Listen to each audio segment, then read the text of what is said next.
Oh, God. Well, I'd gone from acupuncture is the greatest thing in the universe to acupuncture, I'm really depressed. Why did I leave my job? I could have worked for a couple years to, oh my God, acupuncture works. And then it's these ups and downs, these travails, of, oh, now I'm down and I don't like TON anymore. I feel like it's symptomatic. And then suddenly to find palpation where it's actually effective, where you don't even need to know the symptoms of the patient. I'm Michael Max, and this is Geological, the podcast that curates East Asian medicine and methods through the power of conversation. Learning to effectively practice acupuncture, it takes time. It takes time in part because there's a lot to learn, and in part because there's a lot to unlearn. That's the tricky part.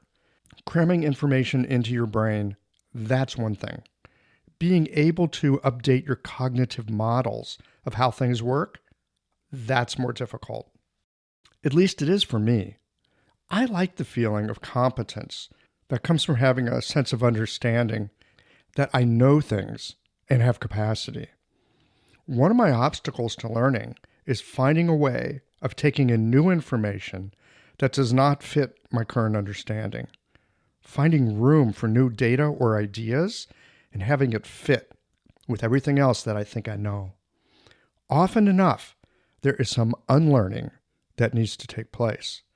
The way I've mapped the world, it requires some erasure. Solid ideas that got me to a particular bend of the road not only cease to be useful, but are now impediments. Unlearning is hard because from the outside, it makes you look like you're inconsistent, and on the inside, it might feel like betrayal. Unlearning demands a softening of the ego and willingness to let go of cherished aspects of identity. People might wonder about you, probably will talk about you as well, and that's rough in our trade because I don't know anyone who's more hard on acupuncturists than other acupuncturists. I know I've strived when I've had a question to make it sound like a smart question because I've been party to entirely too many conversations about that idiot who asked a stupid question. Of course, in medicine, you want to get it right. I'm not advocating for sloppy work. At the same time, there is plenty of getting it wrong on the way to getting it right. And every time I would dismiss or talk down the treatment my patients got from another practitioner who was not able to help them, I actually boxed myself tighter into my own mental framework that maybe would result in me not being so helpful either. But what I did get out of that was a bit of smug satisfaction that I wasn't making the same mistake as those other idiots that they'd already seen. And no, I wasn't. I was making different mistakes. The ego likes it when things go well in clinic. But in those moments where our usual bag of tricks has been emptied and without any notable change, that's a signal something new needs to be learned. Which brings me back to the beginning of this ramble, because often enough to learn something new, something else needs to be let go. And that's rough because, at least for me, I crave consistency. Entirely too often, certain cherished ideas or ways of working are tied to somebody who taught me a lot of good things that got me to where I am now. But some of those fundamental ideas, they don't apply in every situation. I remember learning from an acupuncture teacher when I was in school that if you're going to use some yin points, then you have to use some yang points to balance things out. That made sense, and it helped me to help people. Also, I really liked that teacher. So when there came a moment when I found myself using all yin points to treat a patient, and it was clear the treatment was being effective in the moment, I felt a pang of disloyalty. That is what unlearning feels like. Like so many things in life that are good for us in the long run, they're uncomfortable in the short run. But it's worth it because unlearning is how we get better at our craft. The trick is to let go without negating all the help and benefit a particular mental framework has provided. It got you to here, and letting it go, like shoes you've outgrown, will allow you the possibility to grow into a new kind of integration. I've heard that there is a significant portion of the population that once they are out of school, they don't open and read another book, ever. I suspect most of us in this acupuncture trade, we recognize our craft requires lifelong learning, and that's a feature, not a bug. That it takes time, some mental firepower, and the grit of persistence to understand and skillfully apply acupuncture. Really, it's kind of an invitation. Part of that process for sure means learning to prune away and let go of mental scaffolding that at one time was useful, and learn to make room for something that we don't quite understand yet, but are in the process of working out. Slate Burris found himself strangely drawn to study acupuncture while reading a passage from the Su Wen, and in the process of studying, also encountered significant disappointments in the ineffectiveness of what he was learning. But that didn't deter him.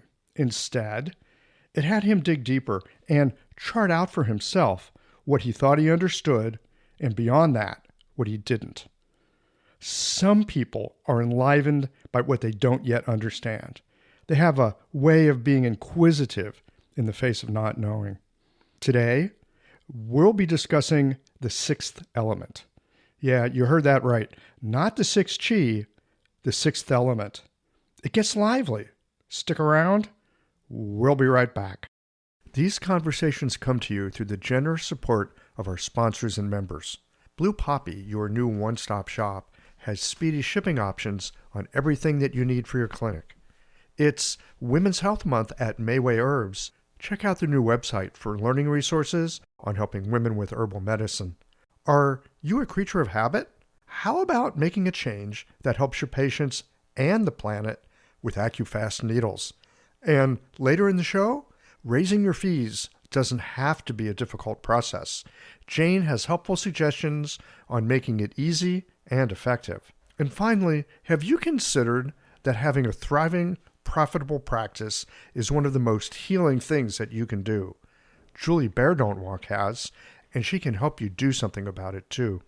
Do be sure to visit the sponsors page on the Qiological website to take advantage of all the special offers our terrific sponsors have for listeners of the podcast.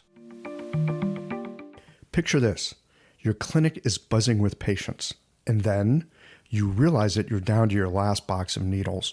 No need for panic, because Blue Poppy, your one-stop shop for all your acupuncture needs, they ship orders received before 3 p.m. on the same day. With a quick visit to Blue Poppy's website, you can order premium needles, herbal formulas, and that special Dr. Bob's oil that your patients love. Blue Poppy understands practitioners can't keep patients waiting. That's why they strive to get you what you need when you need it. From high-quality Chinese herbs and formulations to acupuncture supplies and clinical essentials, Blue Poppy has served practitioners for nearly 40 years with products that meet the highest of standards. Discover everything Blue Poppy has to offer by visiting www.bluepoppy.com, and don't forget to subscribe to their mailing list for exclusive offers and more. Hi folks, I'm Yvonne Lau, president of Mayway Herbs. May is Women's Health Month, and as a women-owned and women-run business, we especially love how Chinese medicine can support wellness through every stage of a woman's life. So in this month's newsletter and podcast, we're covering topics like PMS, pregnancy, menopause, and osteoporosis. We'll share expert insights and effective treatment strategies you can put to good use in your clinic. Our Plumflower brand line includes herbal tea pills, tablets, extract granules, and organic herbs, all of which you can find on Mayway.com. And where you can also find articles, videos, and other resources to support your practice. Since 1969, Mayway has been a trusted source for high-quality herbal products. In these challenging times, please know that we remain committed to keeping our products accessible and affordable so you can take care of yourself and your patients.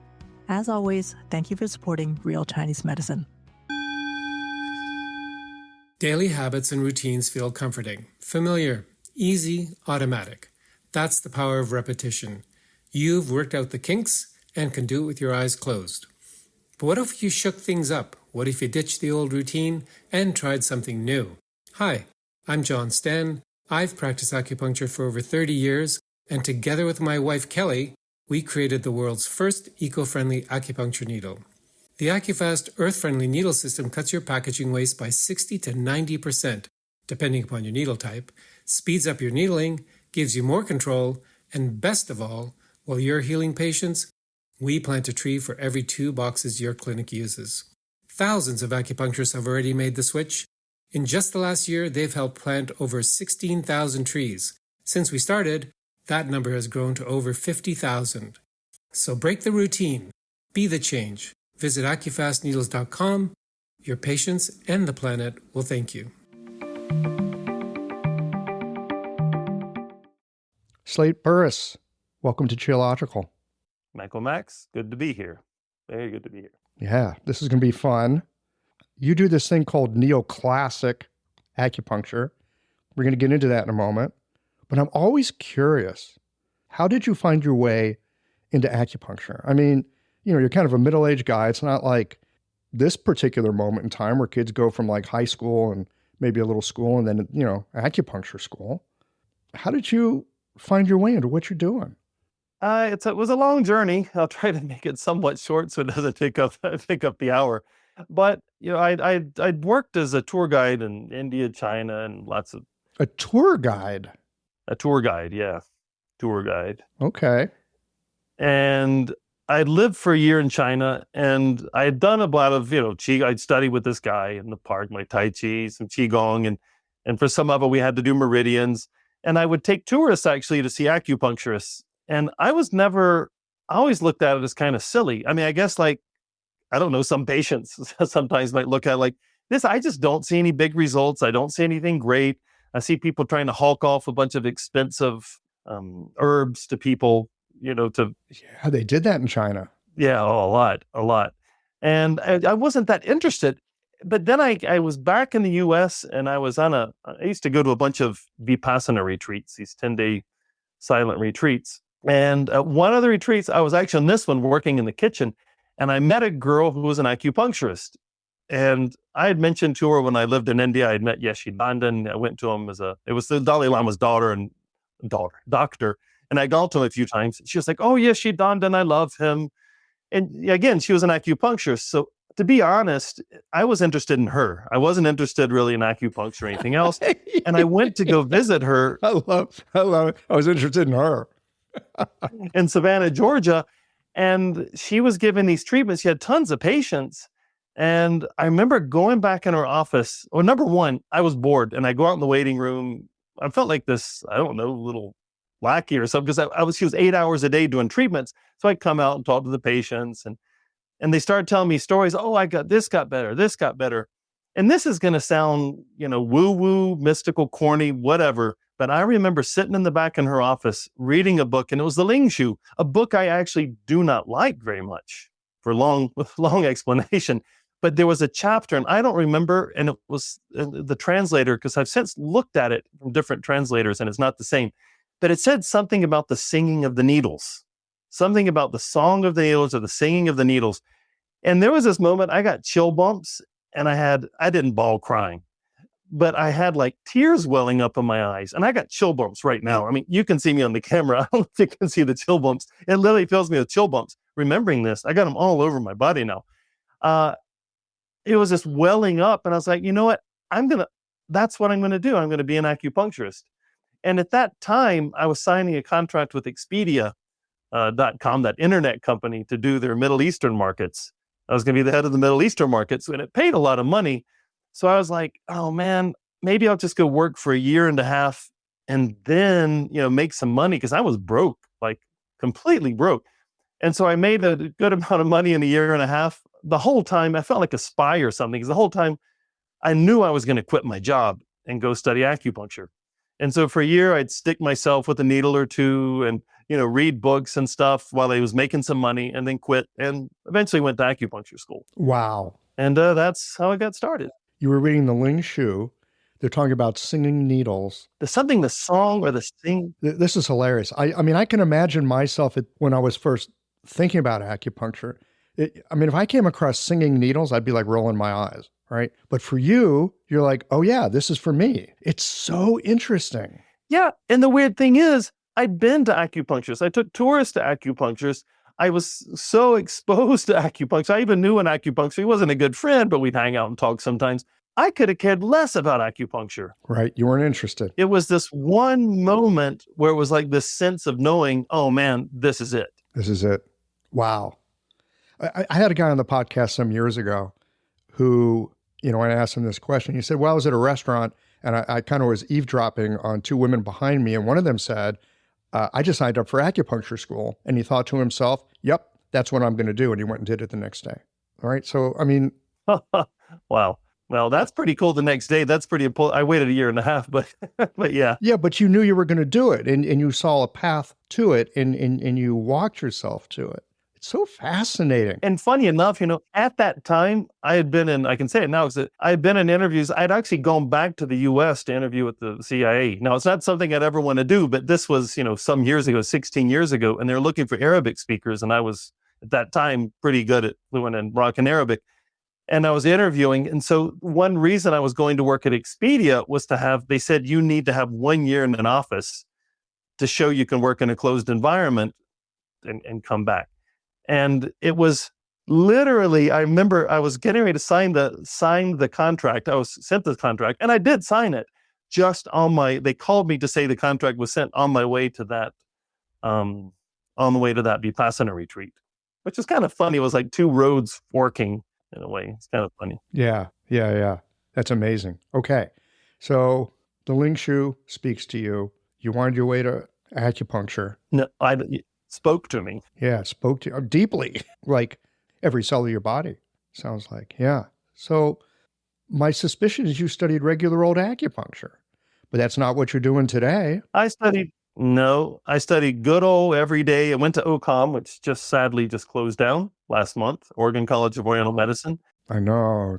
Tragedy. And I went in with all the faith, just like so many people, faith, hope, and love, that this is miraculous. It fixes everything. One needle, whatever, one treatment, big difference. Everyone's better. And it's not what I saw. And sometimes. What? Sometimes. Well, it's just in my first year, I wasn't sitting in clinic watching all the teachers, but I'd gone for treatments and I talked to students and I'd seen, talked to teachers, and I'd gone several times to the clinic and the students are doing it, but they have the supervisors. I didn't see anything great. And I remember I went for another treatment. I would go like every week. I went for another treatment. And I remember I felt like this apostate or something confessing he doesn't believe in God anymore. I remember this guy, Cole Magbanoa, wonderful acupuncturist. And I said, he was supervising that day. And I said, Cole, I came here, I quit a really nice job to do something I really felt strongly about because I really believed in it. And I'm not seeing this miraculous thing that I thought I was getting into. And great, I'm not saying there's no results. I'm saying it didn't live up to these high expectations that I had. Right. You expected something different. And I'll never forget, and I hope he doesn't mind me saying this, he said, we all have to teach this crap. This is what you need for the boards. He said, come to my clinic and I'll show you what I really do, which I don't teach here. And as you could guess, this is 15 years ago or 17 years ago. No, it's probably 17, 18. He said, I'm doing Tan, Tong. The Tan, Tong thing. Seems like everybody these days are doing Tan and Tong. And so I was like, oh my God, and I would go to his clinic and he'd have, 20 people he'd treat in the afternoon. I'm like, oh my God, this stuff really works. So in my first 6 months of school, I got on to Tan. And eventually, that always leads into Tong. Mm-hmm. And I was hooked. I thought this is the greatest thing ever. Well, they would have kicked me out of school. They can't kick me out now. The school's closed, so I can say this. But I would go treat Mexican immigrants or families in Portland where I was, and then I went on the Camino of Santiago, this pilgrimage. Oh, in Spain. It was this, 800 kilometer walk. It was 1,000 because I walked from Lourdes. But this is while you're in school? I treated, it was my summer of the first year, summer after the first year. Man, you don't mess around. And so I was doing all these treatments. I did over 100 treatments, and like everyone, I think 90. Wait a minute. You're not an acupuncturist yet. No. That's why I'm saying school's closed. They can't kick me out now. Oh, what comes later is even worse, Michael. What comes later is worse. So I do all these, doing all these treatments. I'm like, this is the greatest thing in the world. I'm going to quit school and go down to Florianópolis, Brazil. Just I met some people from there. I mean, and I can just do this. This is so awesome. It works. And thank God, I got to this place probably at kilometer 800 or something. And they started talking about this, the Italian and the American can cure you, because I was walking with this Italian guy. And they brought me this, let the children come unto me. Yes, come. And so I was like, whoever, this guy will give him the treatment. I was like, where does it hurt? It doesn't hurt. He's in shock. He got lost in the mountains, whatever. And I had literally no idea what to do. I was like, but your arm doesn't hurt. It's not your leg, because most people in the Camino, this pilgrimage, it's like your back hurts, your arm hurts, your ankle hurts. Mm-hmm. And I was like, I don't know what to do. So I threw some needles in, but this moment was crucial, just like reading the Ling Shu that day. Yes. I was like, you know what? I'm out of here. I don't want to be treating symptoms. And I know in these different styles, you throw a bunch of needles in, there's different techniques to say treating on a deeper level. Mm-hmm, mm-hmm, mm-hmm. But I got back to school and I was so fortunate because in the lottery for being able to observe, so now we're talking, I'm in my second year. I came back after summer. With all this clinical experience. Yeah. No, I treated hundreds and hundreds by then. And then I came back and I was able to observe with a legend at our school, Eric Stevens. He was one of the founders at the school. He had taught with Kiko at Tri-State and Kiko Matsumoto. And I saw Eric walk in the clinic, and Eric, if you're watching this, I love you. I just saw him in Portland a few months back. And he was like, it looked like hugging the patient. He wasn't hugging them. He was putting his hands behind their back and palpating, pressing things on the front. And he was like, oh, liver, you're jealous of Mr. Spleen, aren't you? And it looked like this living, moving, breathing acupuncture via palpation. And again, this was that moment of epiphany. And I think I made a noise. I don't remember if it was ak, like from some Russian novel, or if it was, oh my God, or whatever. But, your second year, you're just an observer of the students that are being supervised. And I remember someone later said, look, if you're interested in this, look up Kiko Matsumoto. Now, Eric does something different, but he had, they had taught at the same school. They had influenced each other or she had influenced him. And I got into Kiko Matsumoto. You know Kiko, the Japanese acupuncturist, a lot of palpation. She's like a hurricane in, miniature form. Yeah. Well, she was my second year. I fell in love with Kiko. Oh, okay. I slept with her books. You like putting your hands on people, do you? I love palpating. And this is what those turned into. I became obsessive compulsive palpator. I mean, literally. So the Kiko hooked me because when someone said, go look at Kiko. So I would see her touch someone like, oh yes. And then back pain goes away, whatever. And, after getting some information from them, it looked like magic and I was sold. So I would skip classes. It's a wonder I graduated. I was skipping my classes, sitting in the library, watching 10 different seminars they had. This was, again, 17 years ago on these old VCR videos. And I became a palpation freak. Now, here's where it gets worse. I would leave and go down starting in April of the second year and go down to Mexico and treat 30 to 60 people daily. And now, Mexico, why Mexico? What are you doing in Mexico? Well, I mean, you're in Asia, you're in the Middle East, you're a travel guy, you speak some language. What are you doing in Mexico? Are you sure you don't work for the CIA? Well, funny. I'm 100% sure. But this is the biggest coincidence you could imagine. At that same Vipassana retreat, remember I said where I met the acupuncturist who loved Yeshi Donden? Yeah, you were kind of interested in the acupuncturist. Yeah. Well, there was someone else in the kitchen, this girl I knew, who was from Mexico, who lived in San Francisco. And we kept in touch. And so years later, when I was, again, first year, I guess, I had written her and said, she was like, I'm in Guatemala. She's a nurse. I'm in Guatemala. We're doing these free treatments. And I said, oh man, I'd love to do that. That's what I dreamed of, is setting up free clinics in the mountains. That had always kind of been my dream. And she's like, well, look, in Guatemala, there's all these they say ONGs, non-government NGOs, all these NGOs already here. NGOs, yeah. But she's originally from Oaxaca. And she was like, let's go to Oaxaca. I'll set up something. I know a priest out in the middle of nowhere in this area, which is Mije, in Zapotec and Mije, two different indigenous groups. And we'll go there. So my second year, we ended up going down there. It was just the only place I knew. It was close. Again, I'm a broke student. I'd saved up money to pay probably good part of your first year of school and have my spending money, but I was putting this on my credit card. So I'm not going to fly off to Asia to go treat people when I'm completely broke. So I could fly down at that time for probably $500, and in 2 weeks, treat over 800 people. So it was like a dream come true. I was it was bliss. I can't describe it any other way, Michael. I would go on for like 8 hours and I wasn't tired. It was like literally the love of my life. I couldn't think. I got chill bumps now, even reliving these old moments. Yeah. Well, the work can really give us something back, right? It's possible to overextend yourself and make yourself tired, but there's a flow.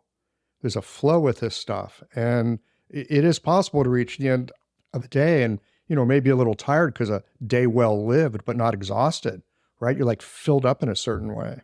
Well, I would feel tired at the end of the day. I actually had to go to, the long stories. I mean, some of these stories here, like some shaman to go, a woman at a restaurant to come clean me, because I felt like crap at the end of the day because, again, 60 people, and there are kind of some weird stuff going on in those areas sometimes. I'll never forget one woman in this restaurant. Weird stuff. Like, wait a minute. What kind of weird stuff? Well, there's a lot of, like in Mije, no, in Zapotec areas, sometimes they'll say, oh, there's, people start doing some witchcraft, or they'll do something, or some people have heavy energy because they do witchcraft or certain things, and they're not working with, and some parts of Oaxaca, they're working with mushrooms. In this area, no. But they kind of warn me, you might meet people with some weird energy, and there were people with some weird stuff. And I find that in Mexico as well sometimes. But one day, I don't know if it was because of that. I just felt like bad at the end of the day.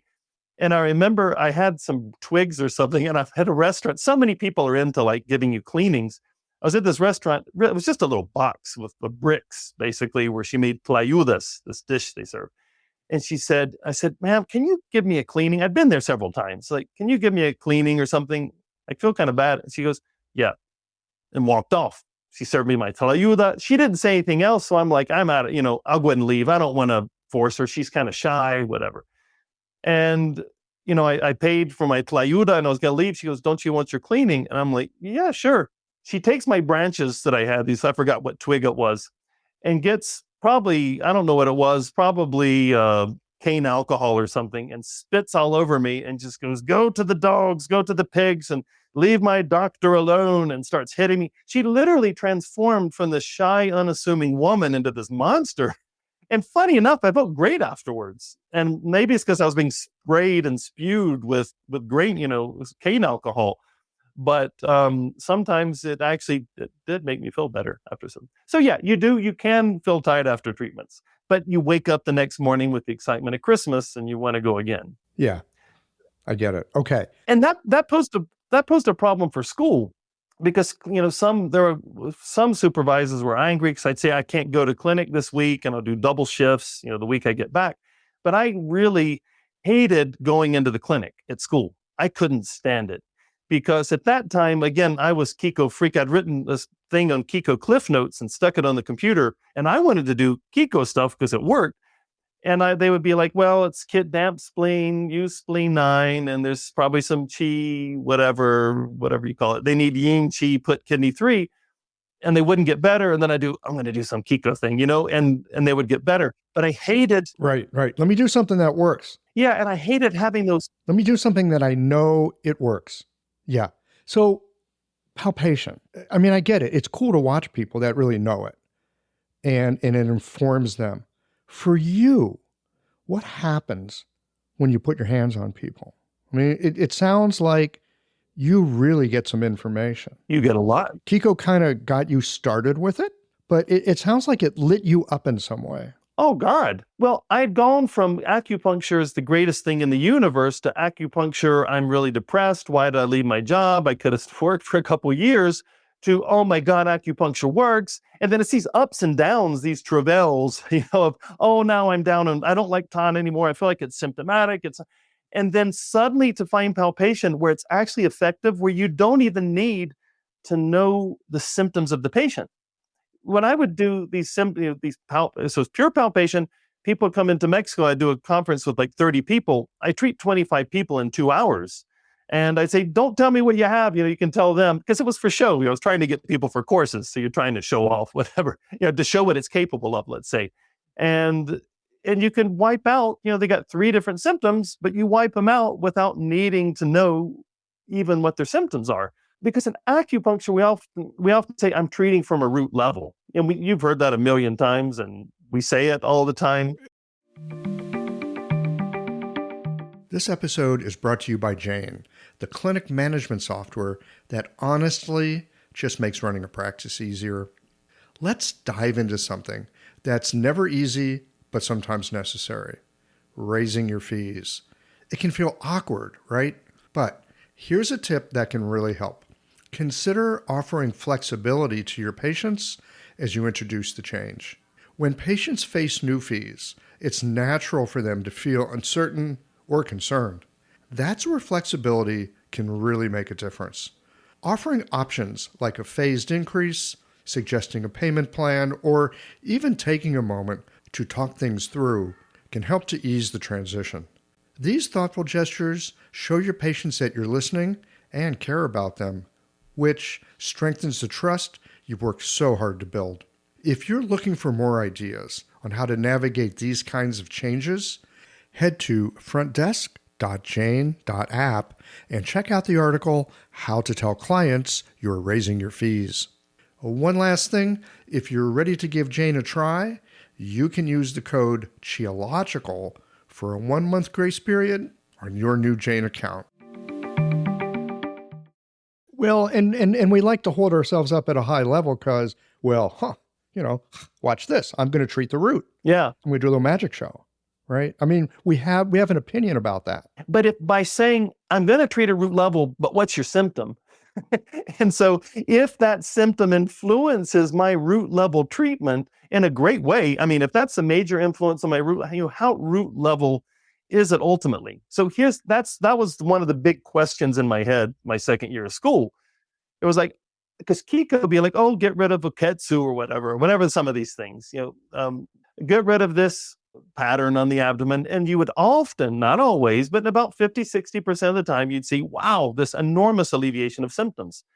So I was like, but then it starts getting into this stuff with pachis and depends on on symptoms. But I was caught on that one level of Kiko, which is palpate, find the pattern on the abdomen, get rid of it, and watch the dominoes do their thing.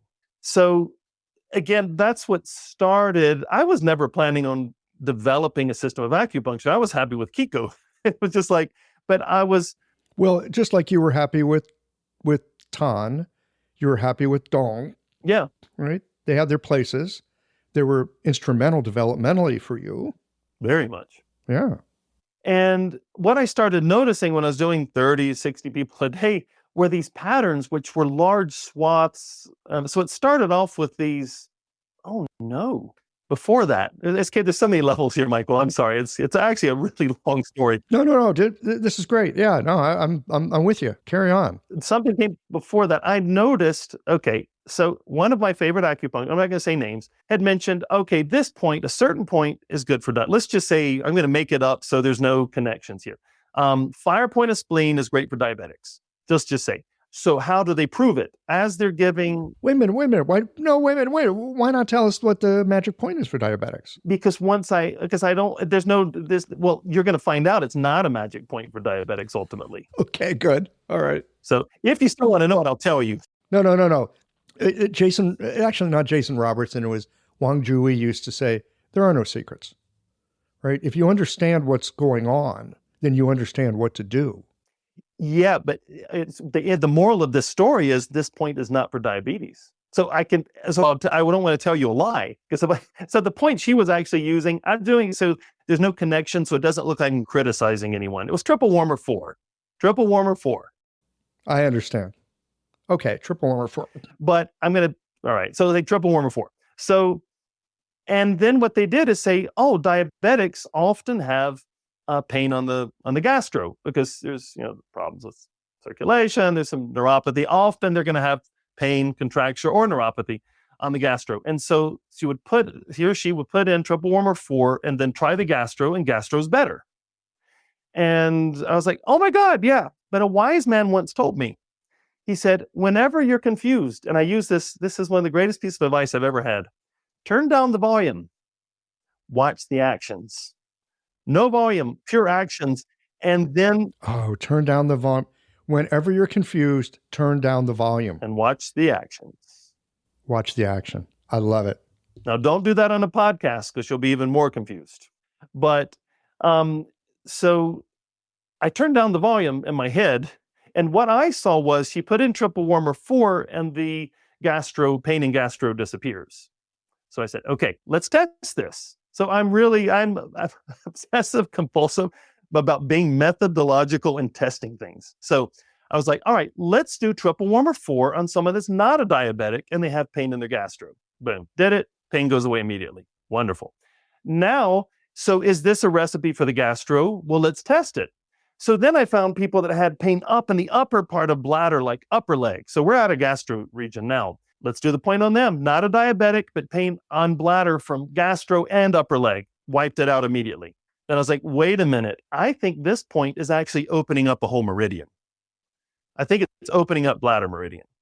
So the thing is, the big question becomes, is this a one-off? Is there just one point on the body that's triple warm that happens to open up the bladder meridian? Or is this part of something much larger? Is this one phenomena that really can be explained by a larger algorithm where points all over are doing this? We just don't know it.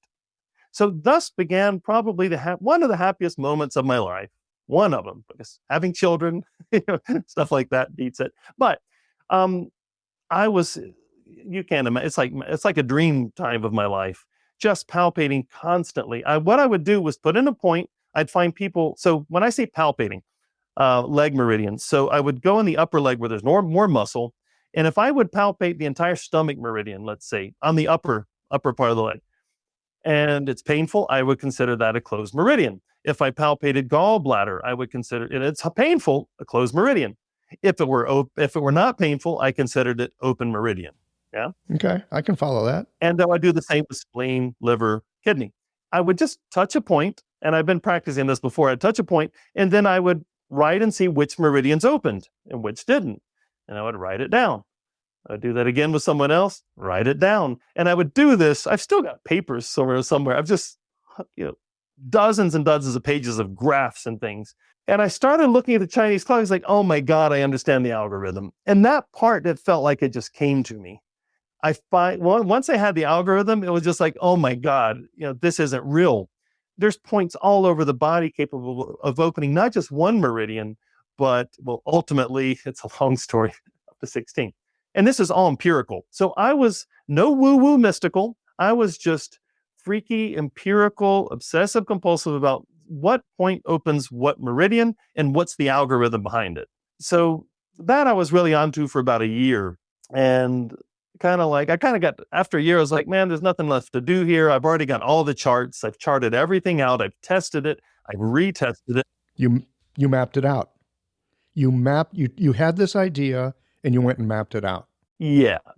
And it was fun. Of course it's fun. It wasn't work. I had zero desire to teach. There was zero thought in my mind, I'm going to teach this. I was just like, this is so much fun.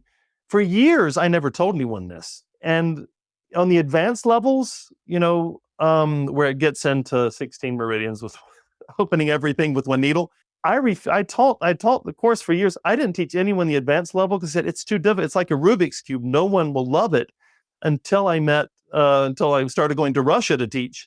And I given the foundation course, and this guy that organized it was like, Slate, they want more. And Russian people have this in general. I'm going to stereotype. It is the countries, some great chess players and great engineers. A lot of these, then they're all doctors there. 95% of acupuncturists at least are doctors. You need to be a doctor, but there's some renegades. He said, they love it. Just give me more. I was like, I've got all this info, but I'm not going to teach it. And these are the charts I did 17 years ago. I had zero desire, not because I was a secret. It was just like, no one's going to enjoy listening to this. The Russians wanted to hear it. So I gave one of the courses. They're like, and they said, give us another one. We want another one. And then I had to start pulling everything out and doing new stuff until I did the third advanced in Moscow. And that's how all this. Okay, hang on a second. You're teaching in Russia. Yeah, well, I jumped over. Now that's more recent. That's like 4 years ago. But I mentioned Russia. Yeah. So this is it. This is interesting. We're going to get to this. Look, you're a world traveler, but I'm just a little curious at the moment. I mean, I'm an Amerikansky. At the moment, we kind of look at Russia and go, oh, those are bad guys. So I don't want to get into politics, but I'm just like, wow, you're over teaching Russians. I mean, what's the Russian Chinese medicine scene like? I don't know anything about Chinese medicine in Russia. What's it like over there? Oh, it's big. Well, they're like right next to China. And there's, communist in the old days. So they had a lot of interchanges. So they do a lot of, I've done several conferences, Sino-Russian conferences and things like that. How would you say acupuncture in Russia is similar or different than like what we have here in the States, for example? I don't know, because when I go there, I teach my style. And so, I teach neoclassical. And so I see people doing that. And I don't ask, what are you doing before? What kind of acupuncture, and let me see what you do. I never do, actually. And so I'm not really sure. I know there's several, there's one style. Some guy has a little roller that he rolls up and down your arm to check things. People told me about him, and someone actually gave me his instrument, but I never really looked more at it. I'm not sure what they do there. And look, we won't get into politics, and but I think there's some bad. I'm not in love with many aspects. But one thing I learned when I was in the Peace Corps, I was in the Peace Corps in Morocco. And one thing is, there's no better way than just, try not to be judgmental. The doctors I'm teaching, most of them are not even involved in anything. And a lot of them are against, but I don't ask them. I tried, but I think to get positive looks at America, to have people have a positive look at Americans, I don't think the best way is say, I'm not going to do anything with Russians. I'm sorry, you're a Russian, stay away from me. We're humans. And so I think you need to look through. A lot of people are doing things they got to do, but probably don't want to do. And some people are wonderful, but they have a different way of looking at the world. And maybe whether it's brainwashed or just propaganda or just, worldviews. I'm not in favor of what's going on at all. But that definitely doesn't stop me from teaching acupuncture. Acupuncture knows no bounds. Well, and it doesn't stop you from helping people. Look, there's ideology, there's politics, blah, blah, blah. But, people is people. I know when I lived in China, they'd always talk about, it's always us Lao Bai Xing that get it in the shorts, right? The politicians do their thing in every country, but like the common people, we're more similar than different. Yeah. And even people, I know some people, one of my friends is actually kind of pro some things that I'm against over there. And I still love her. She's awesome. She's a good friend. It's just, I try not to talk about things with her because I know she's been programmed a different way than I have. And it's not that she's an evil person, not that she's bad. I try to kind of just look at the human as they are and not for the stupid beliefs they could have or stupid things that they could be in favor of or not. Anyway. You sound like Gonzalo. You sound like Licorice, Mr. Harmonizer. I'm not going over there. I'm coming to, unify the relationship between the U.S. and Russia. No, I'm going over there to teach acupuncture. No. Yeah. But at the same time, if you ask me, aren't you pissed off? No. I'll give you an example. There's one guy, like when I got the first time 3 years ago, I stood up and I always kind of make jokes in the courses. One of my things is don't take yourself too seriously. And again, but Russia, people don't smile that easily. And they would just sit there staring at me. And I was making these stupid jokes, but I just kept it up. And, ultimately, after day one, everyone was like, we're all hugging and autographs. And everyone was like this lovey-dovey thing. There was one doctor that I remember who had this tough, he was a military doctor. And he was always like this. He looked kind of as German. So anyway, really tough. The second time I got back over there, I've got the book right here. Anyway, I can't show you. It's a podcast. I've got the book here. It's this big, enormous book of Russian fables. And he came up, he saw me from a distance when I came back the second time. And he was like, Doctor, I've been holding this. We're holding the book. I've been waiting for you for a year to give you this book. You mean so much to me. You're so special. And, this tough, mean guy practically crying. Yeah, he had some tears. He wasn't crying, and presents with the book. There's some cool people over there, really beautiful souls that are mean and tough.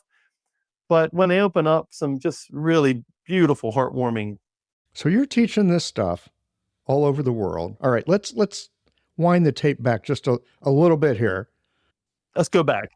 Yeah. You found something and you charted it out yourself. Now, yeah. Is this what neoclassic acupuncture is? It's the meridian level. All right, so help me understand this. So here's the basic question. What the hell are you actually doing? All right. That's where we need to go forward from where we were. Yeah. So that was 16 years ago when I'm talking about with meridians. Yeah. And then I started being like, wait a minute. So I noticed something. I was kind of like, this is the end. What else can I do? Maybe I'll quit acupuncture. And then I noticed, so I started palpating alarms.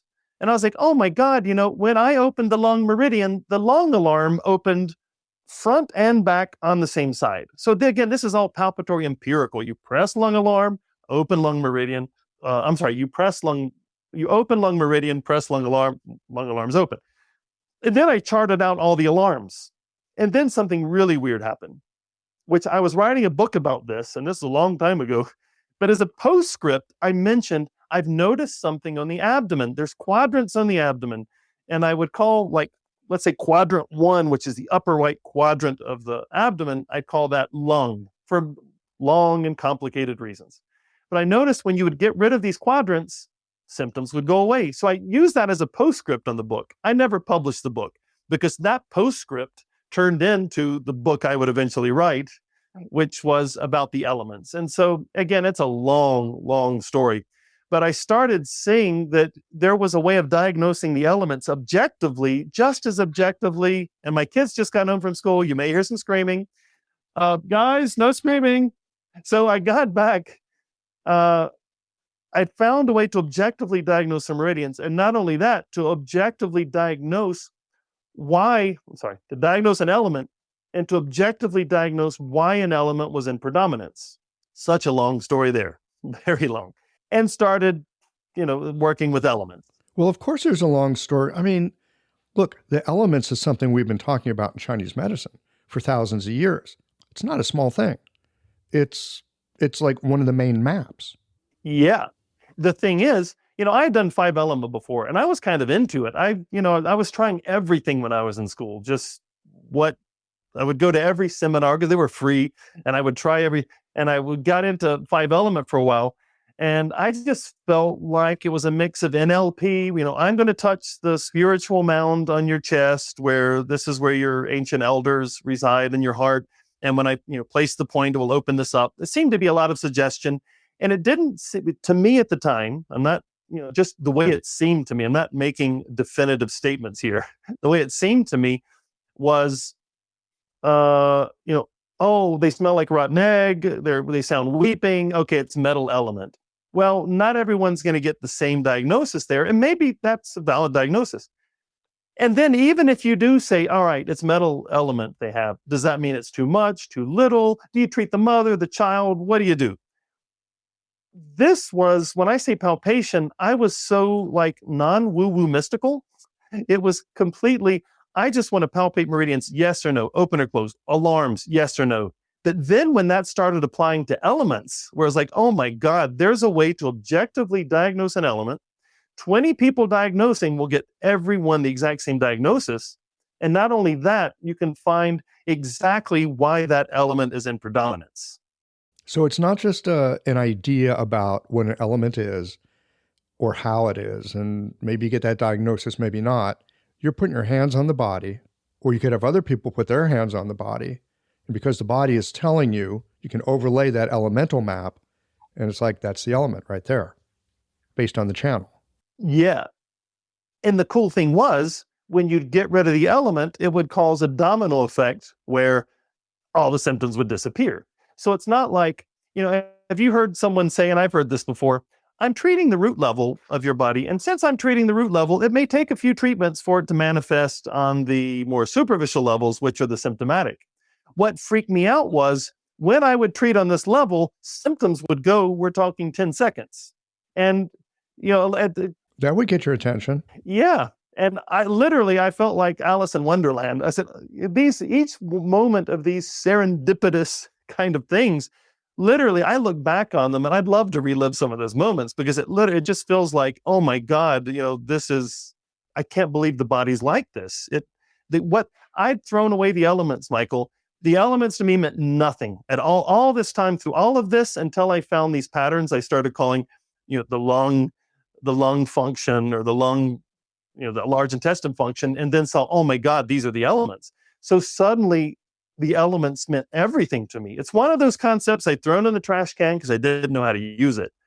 And once I found an objective way of doing this and the results were crazy, then yeah, I was completely obsessed with the elements. And that's one of my favorite things in the world. Right. Okay. So you work this way, and then you're saying like, oh, maybe this is what they were seeing. This is what they're talking about. Oh, that's what they mean by the lung or the metal. Yeah. I mean, they basically were giving us the map. But here's the thing, which will sound contentious somewhat. In this system, so I figured out how to, I'll say this. I was reading, what is it? That's the guy, Thomas Cleary? I'm sorry. He's one of them. Yeah, Thomas Cleary, his translation of Understanding Reality. And they had mentioned, I couldn't figure out, I knew this. Okay, so I would see these, like the entire right side of the body of the abdomen, for example, would be painful. And I couldn't figure out a way to treat it. So I was like, in theory, I think this is lung element. The weird thing is, and this is one of those serendipitous things. So Thomas Cleary in this, in the translation of Understanding Reality, not the commentary by Liu Ming, but in the translation of the original, which is, I think, 12th century or 11th century, maybe, he starts talking about the tiger is off, in the west and the dragon in the east, and the two beasts have a battle. And they start talking about this tension between east and west, the tension on this axis of metal and fire, metal and wood. And they do it over and over again. Metal and wood. Yeah, metal and wood. Right. And then there's another thing that says, when fire and water mix, it's where the yellow sprouts grow. So again, they're drawing out this basic chart that we saw when we were all at acupuncture school, north, south, east, west, and fire and water are balancing on earth. So you have one axis, which is fire and water. You have another axis, which is wood and metal. And I figured out when I would see each of these patterns, I figured out an algorithm. It's an algorithm. You don't need to be intuitive. I figured out an algorithm to treat these. There was one problem. When someone had earth element, which is basically a certain pattern around the umbilicus, I had no idea how to treat it. Because I have no, what's earth the opposite of? It doesn't have an opposite. Never occurred to me it could until I needed one.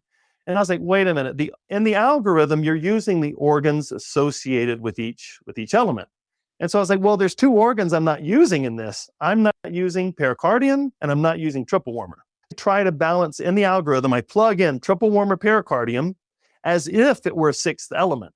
And it worked, and it worked again, and it worked again, and it worked again. And I was like, oh my God. And imagine this, Michael, you've got heaven is described in the Ma Wang Dui texts as what's the function of heaven? And the answer is it's not a thing, but it surrounds things.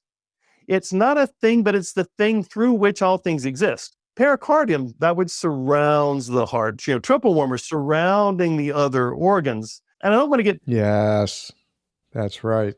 They have function, but no form. Exactly, which is said over and over again, over again. And they're giving it to it. In the Chinese cosmology, this is heaven. Let's call it the sixth coordinate, or ether, heaven. I call it ether. But heaven, it's that which surrounds, but is not. Does not exist, but it surrounds. It has no form, but it surrounds things. Mm-hmm. And then I was like, well, what if there is a sixth element? So I'm curious, did you have a thing when you were in school, Michael, about triple warmer and pericardium and everyone saying it's fire? Triple warmer and pericardium is fire. So, but like, when do I use one? For sure, we were told fire, but it was like this ministerial fire. Oh, ministerial fire, right? It was this, and I got to tell you, Slate, for many years, up till this moment, like ministerial fire is kind of mysterious to me. Lots of people talk about it. It's very hard for me to really grok what the hell that is. I hear about it all the time. I've been at this for 25 years. I should understand ministerial fire better than I do at this point. But it's one of those things where it's like, a lot of people talk about it. It seems to be really important, but I feel a little stupid when it comes to it. I don't really get it. I get that it's there, and I get that there's this thing about, like, at the moment of birth, the heart changes, and there's like this septum that closes so that the blood can pump through the heart instead of going through the placenta, in the umbilicus. It's like there's something really special that happens at the moment of birth that brings that ministerial fire online. Yeah, consciousness coming into the body. I mean, I would say, you think of it, consciousness. What if you could imagine, Freud didn't exist, Jung didn't exist back, 2,000 years ago, 2,500 years ago. They're saying it doesn't have a form, but it's the portal through which all things come. Consciousness. Without consciousness, nothing exists in a sense. It surrounds everything. Your voice, what I'm looking at right now, my kids running around, all of this without consciousness it's again, as the Huainanzi says, when heaven and earth, come together, when maximum yin and maximum yang come together, it causes, it makes fire.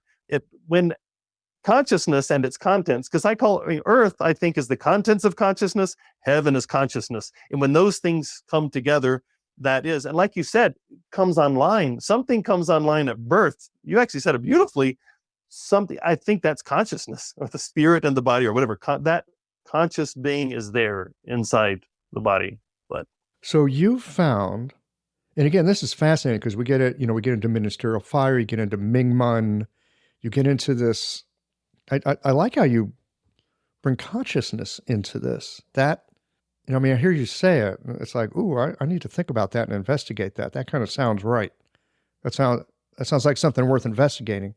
But the thing that you were talking about, you had this algorithm, like you have an algorithm for the lung, what opens the lung, and it sounds like you were using opposites or something that would connect, but you couldn't find the opposite of the earth until you ran into pericardium and triple burner. So you're using opposites of some sort to treat something that you need to open up.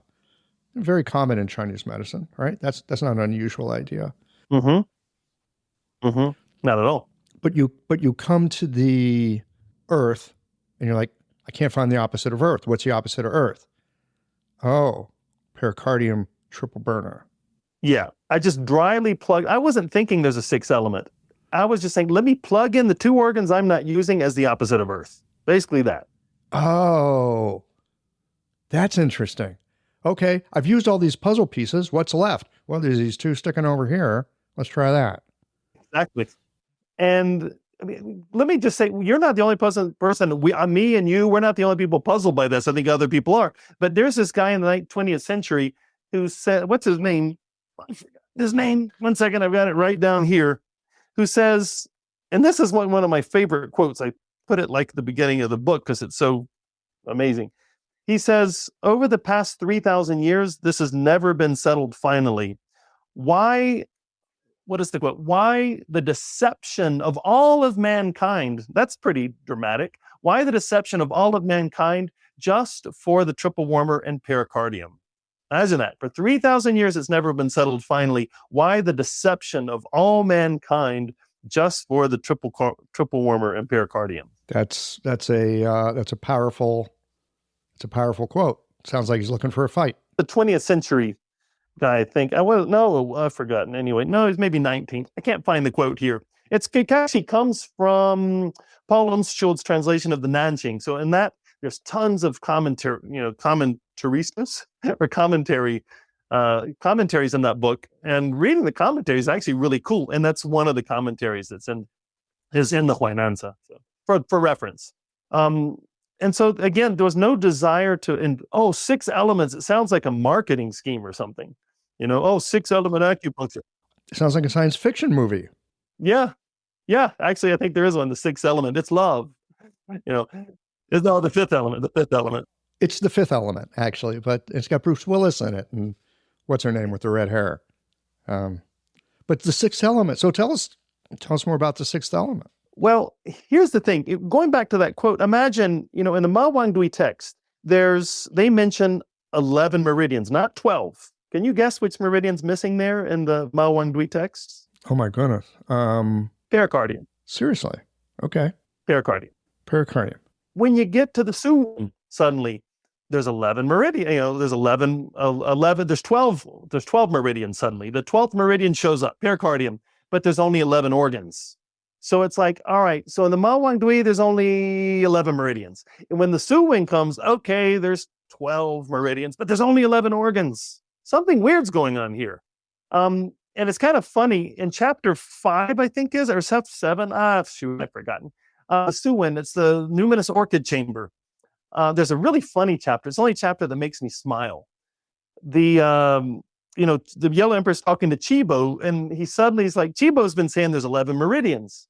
And suddenly the Yellow Emperor's like, it's hilarious actually. He goes, tell me about the 12. He says there's only 11 organs. All the first chapters. And suddenly Yellow Emperor's like, tell me about the 12 organs. And Chibo must have been thinking, if you're actually thinking, oh my God, he knows. So if I tell him the 12th organ, he's going to be like, dude, you've been lying to me off with your head.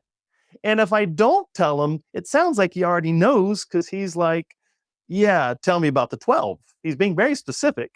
And so Chibo goes through the roll call of the organs, and suddenly it appears for the first time, he says, all right, the danzong, which most commentators are saying this is the pericardium, the zong right in the center, whatever. And it's the only chapter in the original version. There's one other chapter in the version that was done in the 8th century, but it's the only chapter that ends with this. And the Yellow Emperor took these teachings and stored them in the numinous orchid chamber to have them transmitted there. Does that put chill bumps on you? They finally mention a 12th organ, and it's like, dude, don't mention this again. This information is going to be stored which is the empirical library or a secret section thereof, and it will only be transmitted there. Now, it never is mentioned, not even once more in the entire text. It goes back 11 organs. When we get to the Nanjing, something weird happens. There's only 11 organs. They keep saying it. But in some part, they finally mention the pericardium, and you mentioned something. It has a name but no form. Everyone keeps saying, yes, it's... the same as the triple burner. Yeah. Triple burner, same thing. I remember hearing that approximately 6 months into acupuncture school, and I thought, this stuff is just too nuts. I don't know if I'm going to be able to be an acupuncturist because I don't know how to make sense of people talking like this. Yeah. Right. But at the same time, it's like, what is that? Like, what are they talking about? It also drew me in. So, and it's been pointed out by other people that I know, people I've had conversations with, because I talk to a lot of people here on the podcast. And, there's this really interesting relationship with the pericardium and the triple burner. First of all, they're considered yin-yang, pairing, but they both have that thing of they've got this function, but they don't have a form. Sounds like consciousness or heaven. If you don't even want to accept consciousness, that's the way heaven's spoken of. I can read you quotes from the Huainanzi and you'd say, are they talking about the pericardium or heaven? Although you listen for it, you'll never hear its sound. Although you hold it in your hands, you'll never feel its contours. This is a quote about heaven, but it's like, that's the pericardium. It has no form. It even says it has no form. Having a thriving, profitable practice is one of the most healing things you can do as a healthcare practitioner. Because a robust business is the ultimate expression of vital qi. And that's the heart of our medicine. I'm Julie Bairdontlock, and I help practitioners grow nourishing, profitable, authentic businesses that embody the generative cycle of Chinese medicine. This isn't about all yang all the time. It's about expanding your own internal capacity, growing collaborative relationships with your patients for ethical patient retention, and marketing as an extension of this medicine, not a necessary evil. You already know that everything is connected in your patients' lives and bodies. The same is true for your business. When we align your systems, your schedule, your pricing, and your offerings with you, we create flow, which means more spaciousness, more impact, and more joy. When you are in the flow, fully resourced in terms of chi, time, and money, your business becomes a source of healing, not just for your patients, but for you. Let's grow something rooted, radiant, and real. Visit lifeflowconsulting.com to learn more. And yet there's a fire of consciousness that goes with it. Yet consciousness has no form. No, it doesn't, does it? Forms exist within consciousness. It's the only thing that has no qualities. Consciousness isn't hot or cold or big or small. It just is. This thing we call existence exists within it, but it has no, consciousness itself has no form. Forms exist within it. I don't want to go too deep there, but to finish up. Well, I think you just opened up a portal if anybody does want to go deep. Yeah. But we'll just continue for now because there's still more to talk about. Yeah, and so you mentioned Mingmen before. Mingmen is actually, yes, in the Nanjing, imagine, only 11 meridians. In the Suwen, they're like, okay, there's 12, but there's 11 organs. And then the Nanjing is like, okay, so there's 12 organs, okay? But there's a problem. Every 2 organs have an element. Now we have a big problem. The cat's out of the bag. And then there's a chapter in the Nanjing, which is another hilarious chapter. Some people speak of a 6th yin organ. What is that? And they're like, oh, people talk about it, but there's 2 kidneys. There's the Mingmen. That's the 6th yin organ. That's where the Mingmen comes in. It's like, the fire. What is it? Is that the kidney fire thing, the Mingmen? The fire, yeah. Yes. Well, it's related. Oh, anyway, they talk about, I'm not sure if it's Mingmen, but that second kidney, the kidney gate or whatever it's called, I forgot what it's called. They say that one kidney's water and the other kidney's fire, and I always get them mixed up. Yeah. And so they're like, this, don't worry about it. There's 2 kidneys, but that is a cop-out.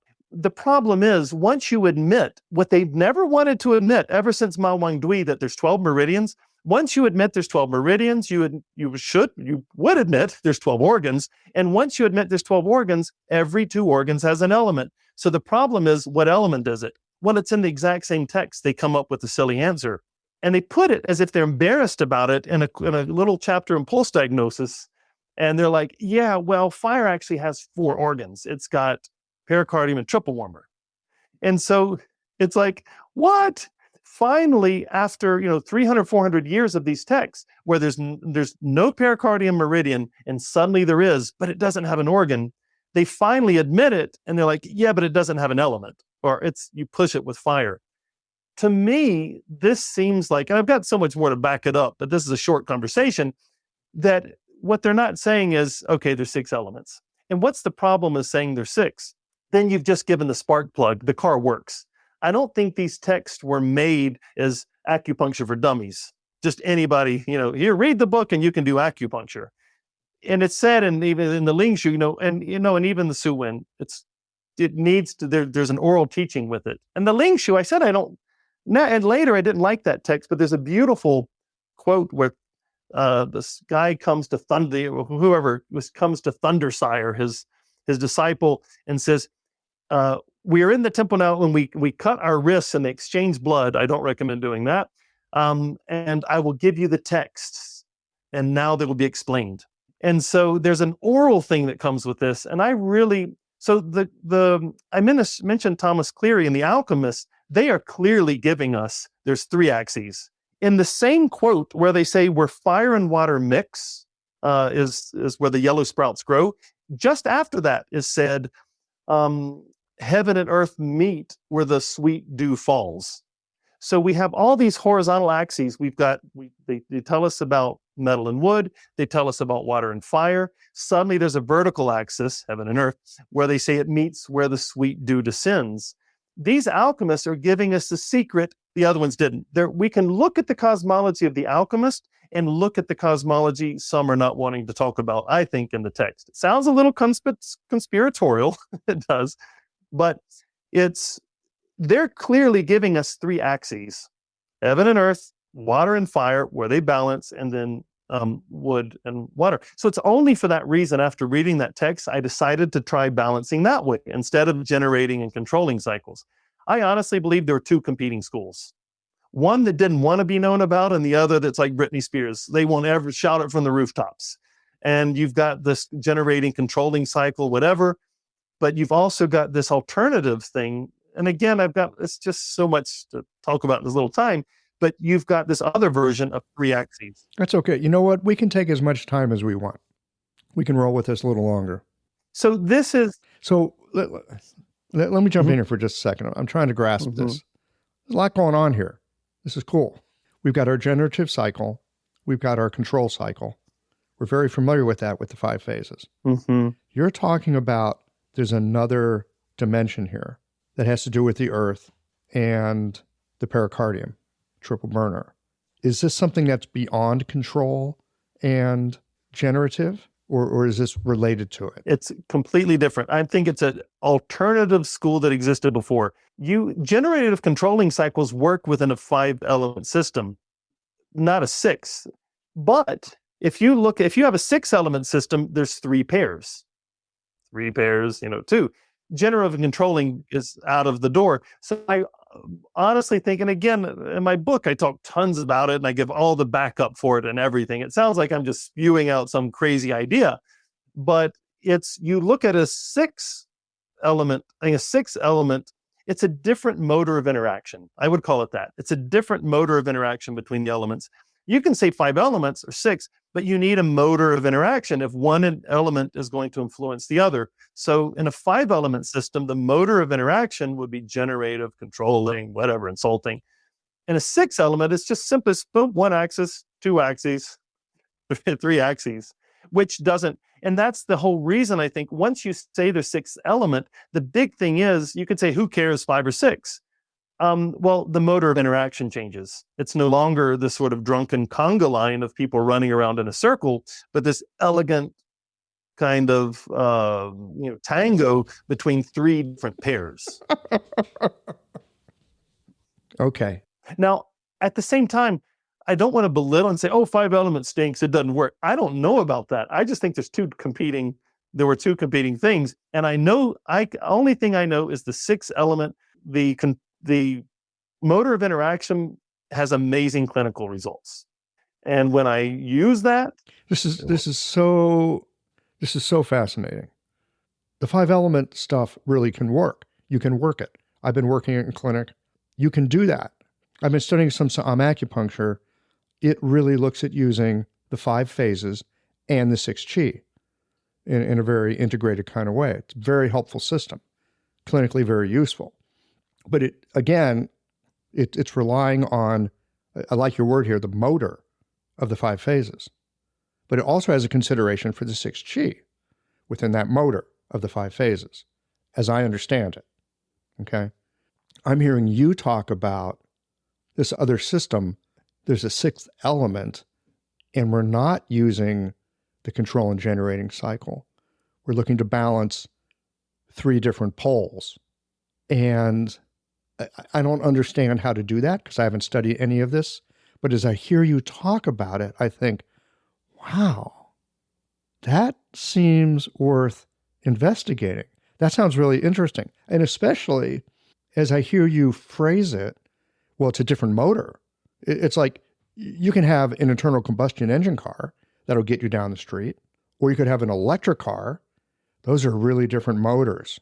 They'll get you down the street and they'll still get you down the street, but I got to tell you, the electric car will get you down the street a hell of a lot faster. Well, I know this, I'm not saying, I don't know because I'm not a great 5-element master, so I'm not going to start comparing motors so much, but I know this motor gets you down the street really quickly. Look, if a patient doesn't get better, Yes. And I'm not suggesting that one system is like, quote, better than the other. The thing I love about acupuncture is there's different ways of looking at things. And if you can like grasp it and grok it, you know, and then you can do like what you did in your early years. You go out on the pilgrimage trail. You can treat people. You can learn stuff, right? That becomes a foundation for the stuff that you do today. It's like there's different ways of looking at things. And if you can grasp it, it will, my sense is it will teach you what it has to offer. And so in your work, because you're an inquisitive dude, a little bit OCD,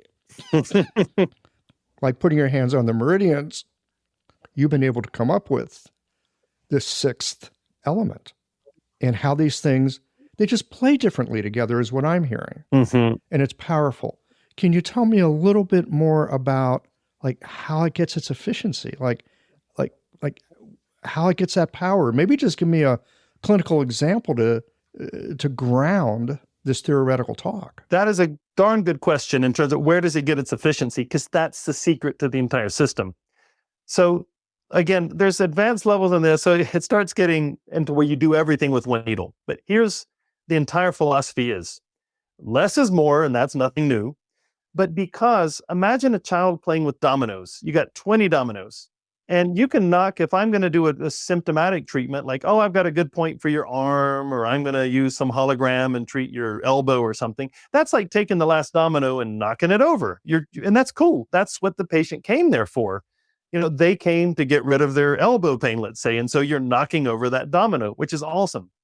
But for me, the fun thing is sitting back like a child that plays with dominoes, and you just take one domino that apparently has nothing to do, but you understand the link in the engineering. It's not that complex. You throw the domino and you just watch the other dominoes fall. And you watch, so let's do this in a clinical example, these dominoes. Someone once said, but there are no dominoes in the body. Yeah, it's a metaphor. It's a metaphor.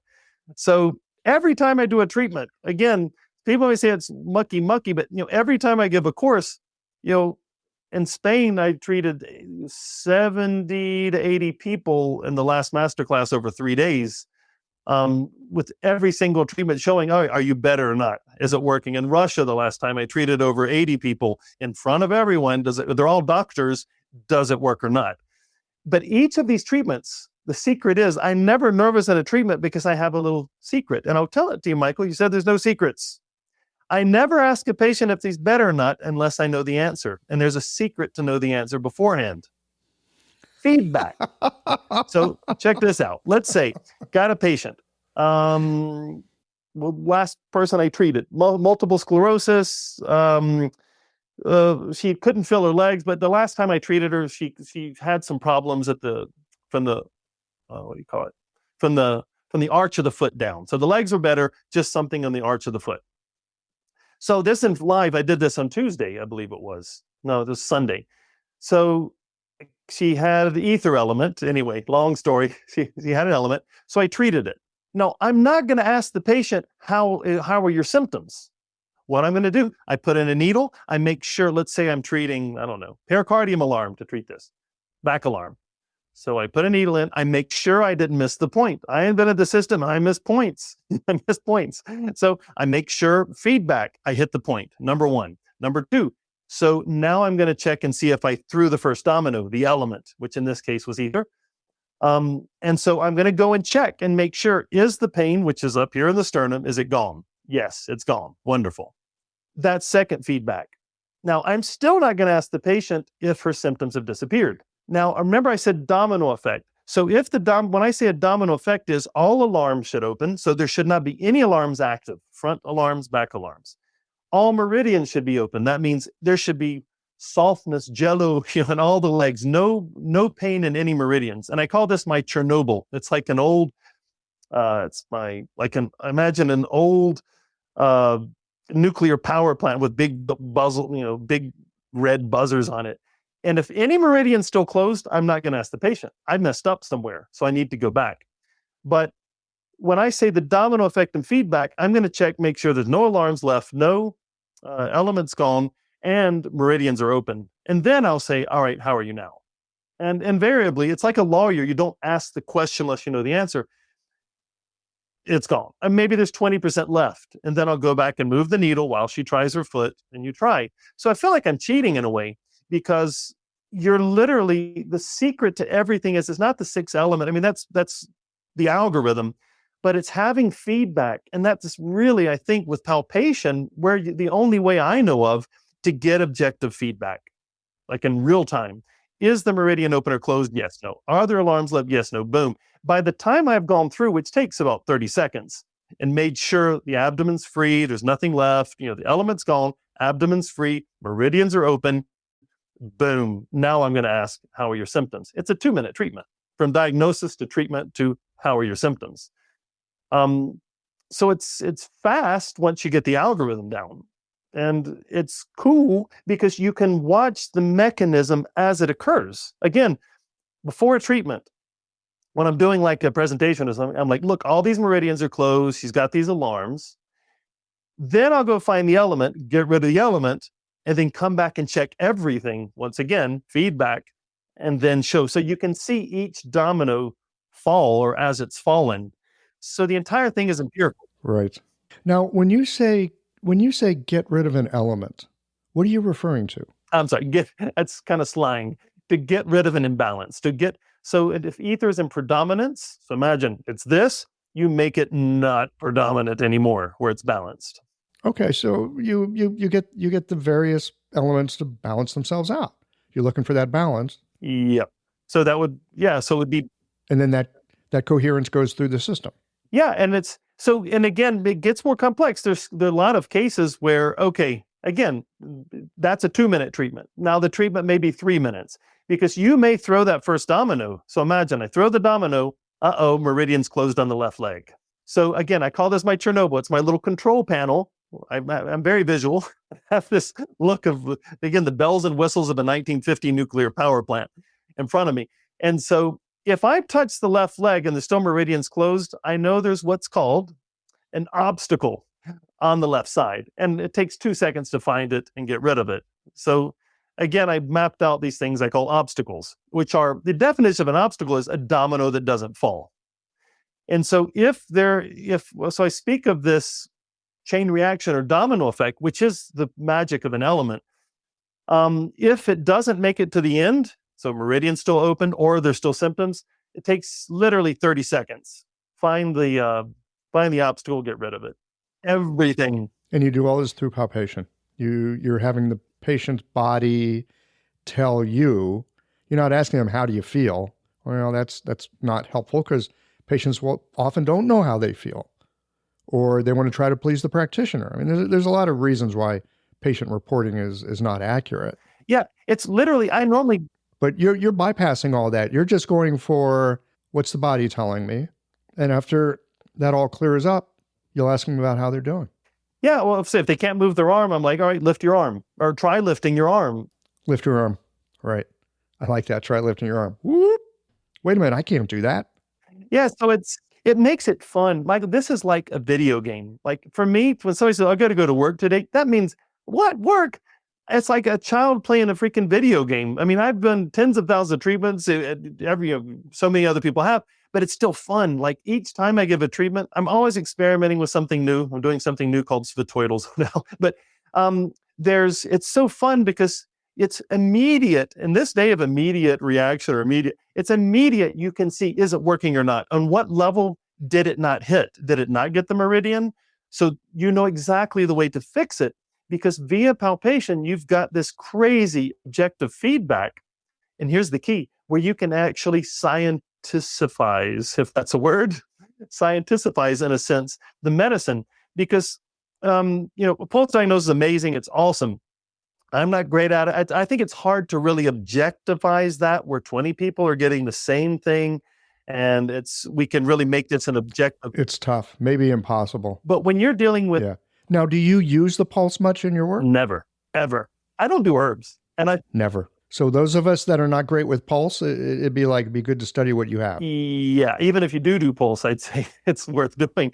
But because I just don't, look, why am I going to take a pulse If I can go straight to the meridian and know its state, straight to the organ, via palpation, know its state, straight to the abdomen, know about elements, would I take a pulse where I'm like, I'm just not sure. I think it's damp spleen. I think it's... Okay, so here's something interesting. The word, when the Chinese talk about taking the pulse, they're talking about the, in essence, they're saying, to feel the channel, to feel the, not meridian, what do they say? I'm actually blocking on it. But it's like to take the pulse could also be interpreted as to feel what's happening in a channel.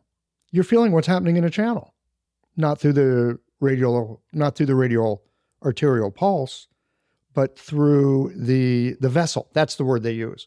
They use the word vessel, all right? Taking the pulse is to feel what's in the vessels. Slate, you're feeling what's in the vessels. Well, that's pretty cool. It's very cool. I'm not saying pulse ain't cool. I mean, I think pulse could be amazing for herbs. I think it's essential. And so there's styles of acupuncture. I'm not trying to say it doesn't, but when you've got an objective way of knowing about the meridian, I'm not too worried about what's in it. Is it fast? Is it slow? With herbs, it's essential. I'm just basically, is the meridian open or closed? All right, that's giving me data. Which alarms are open or active or not? That's data. And the key thing is, since it's objective data, there's ways to find algorithms. Test those algorithms. Form hypotheses. Test those hypotheses objectively to see if they're not. And so it's literally, the internet was built on different bits of information. You'd say, some are algorithms, some are empirical, whatever, and you build and build and build until you've got this miracle called internet.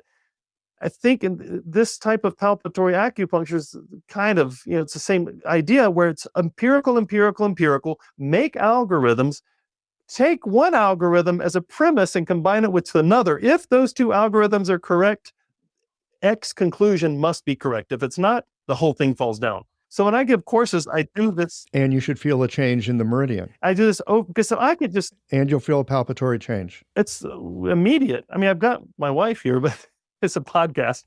And anytime I give a course, I always have patients. And I'm just saying, look, yes or no. And you can see them jump off the table. You touch them, the meridian opens immediately.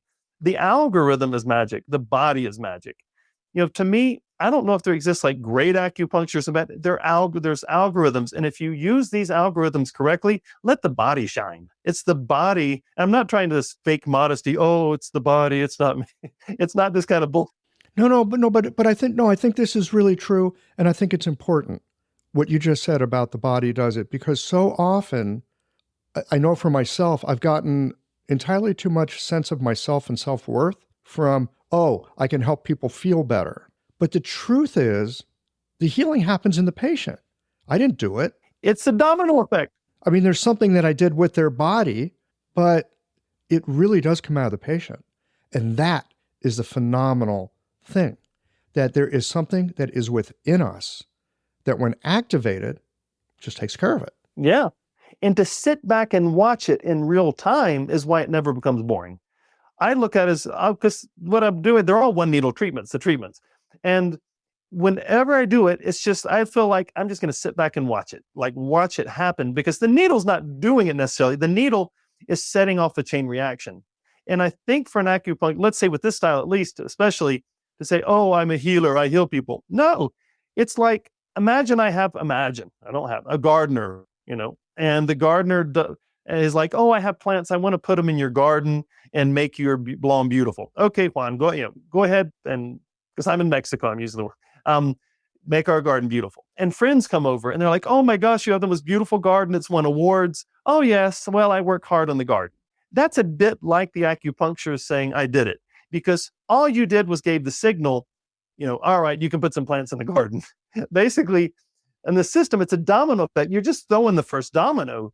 And it's like, you're letting it happen. All right, I just sit back. I'm not doing anything. I don't know how to fix the shoulder. I don't know how to fix this. But I am pretty good at setting off chain reactions.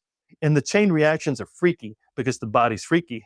And because there is a structure behind all this in the body. And when you understand it and you use that for the domino effect, you're not doing it. You just sit back and it's like, oh my God, this is so cool. And it's wow. Okay. Man, we could go for another few hours. But we probably should try to land the plane at this point. Yeah. Yeah, I got my kids. I haven't said hello to them yet. And they've been running around for like an hour looking at me. You got to go hang with your kids. That's important. Yeah, we may have to have you back on at some point to talk more. But in the meantime, if people are curious about what you're doing, where do they find you on the internet? I think, well, it's kind of hard to say. Nail acupuntura. NEOACUPUNTURA.com. I'm going to put that in the show notes page so they can just go to the website and click on it. You can also on Amazon, it's like there's the book, Neoclassical Acupuncture. You can read it and say, all right, it's all bullshit, or, well, oh my God, this does have, there's actually something behind this. Because in this conversation, it's really tough to go through all the quotes from the classics, everything to back a lot of this up. So it may sound like, oh, he's just hewing this out. But I do think, and I could say, oh, I invented the 6 elements. That'd actually sound better. Oh, it didn't exist before. But I think this actually existed. It's something that did exist previously. I'm pretty darn sure. It sounds like you took some of the basics that we all get in school and you just put it together a little bit differently. It opens something up for you. And you're an inquisitive guy. And you also don't ask permission before you go do stuff. You just go do it. So that can be helpful. Yeah, if Dong says don't use this point bilaterally, it's the first thing I do. because I'm curious what happens. Do they explode or what? And I do this with friends or family, not on patients. Because I really think acupuncture should not be about belief. It's not a religion. Acupuncture is about getting results and not just taking things on belief. And it's putting it to use. And look, when I was in school, I didn't think the 5 elements were useful. But I was, they don't work. I just didn't know how to use them until I had to pull them back out of the trash bin, the one I'd put for me in, and like recycle it. Like, oh my God, these are the secret. So I try never to not belittle it, but I just don't understand how to do something yet. But I feel like the way to learn to do something is you need objective feedback in order to start graphing it out and making algorithms. And palpation is the secret, I really think, because it's yes or no. They're jumping off the table or they're not. And it's not really about a belief or something. It's making out graphs, algorithms, and charts and using them. Yeah. Objective feedback. Very helpful. All right. Reliable too. And it's fun. All right. Well, and it's fun. Yeah. I remember one of my teachers saying, if you're bored with acupuncture, you probably need a different job because this stuff is endlessly interesting. I'm with you on that. And the great thing is, Michael, when this is so fun, you don't have to be a saint to help people. All the bullshit, I'm sacrificing my life. I give my life to help my patients. Poppity cock. You literally, it's fun. I'm not sacrificing anything to go treat 40 people, even if I'm not getting paid for it. It's not a sacrifice. It's like somebody playing a video. I'm sacrificing myself to play the video game. It's actually fun. And one of the things for me that makes it fun is palpation. And here's the other thing. You can also get paid for it and support your family and help your community. And, it's a good way to go through the day. I always say that in the course. How could you do something that's actually fun you do for free and you get paid for it? What more can you ask for? And you're helping people. And you don't have to be like, I'm helping people. I help people. I'm a saint. No, you're just having fun. I love it. So it takes the pressure out. You feel less heavy and a little bit more lighthearted when you don't, again, you have to take yourself so serious. I'm a healer. I'm sacrificing, whatever. It's just having fun. Love it. All right, man. Gosh, I don't want the conversation to end, but I think it's probably time to say goodbye for at least this time. Thanks so much. Really, really enjoyed this today. I did too, Mike. It was good talking to you. Like I said, just before we came on, you're like, I love talking about acupuncture. I was like, it's so wonderful. 2 people that actually really love it, being able to talk. It's fun. Be fun to sit down with a beer with you one day and have a talk.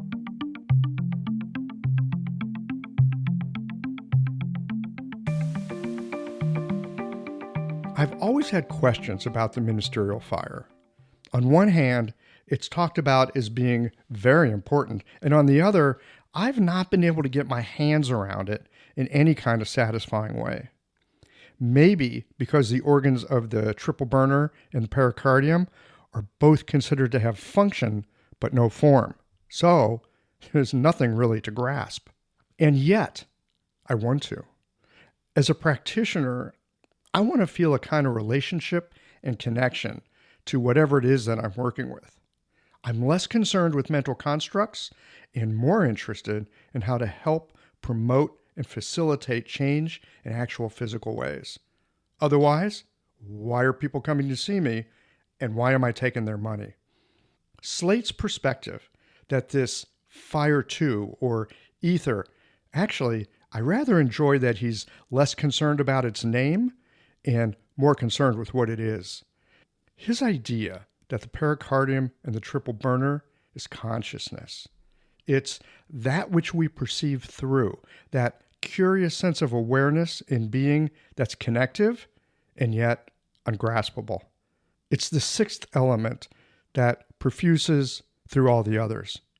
I can't say I completely understand what he's talking about, but it adds another dimension to my ongoing inquiry into just what this ministerial fire just might be about.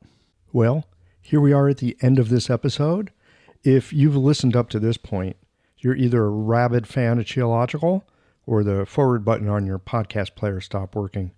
If you are indeed a fan of the podcast, you can help us to bring new episodes to our community of practitioners by supporting us with a membership or a one-time contribution. Details, of course, are on the website. That's it for today, friends. Join us again next Tuesday for another thoughtful episode of Qiological.